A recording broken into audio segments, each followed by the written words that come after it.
ওই খুশি আফজাল, আজকে না তোর প্রেমিকের বিয়ে, এই যে এত সুন্দর করে সাজাইছে, তুই নায়িকার মতো দায়িত্বটা যাইতেছস। দেখি আমার প্রেমিকার বিয়ে হইতেছে। হ, তুই জানোস না? তাইলে তাইলে আমার কি হইব? আমি এখন কি করব? তাইলে কি খুশি আমার সাথে বেমানি করলো?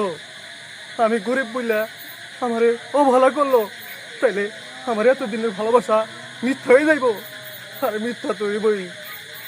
আমি সিগারেট খায়া ঠোঁট পড়ছে দেখে সে ভালোবাসার কোনো দাম নাই। আর ওর গোলাপি ঠোঁট দিকে ওই হাসকে আমার ঠোঁট পোড়া দিকে আমার সারা অন্য জায়গায় বিয়ে হইতাছে। ভালোই তো, ওরা তো চলনামই, ওরা তো শুধু চলনাই করবো। আর যে ব্যক্তি সত্যিকারে ভালোবাসে সে কখনো ছাইরা যায় না। আর ঠোঁট পোষে কি হয়েছে, যে ভালোবাসে সে ঠোঁট পোড়া দিকেও থাকে।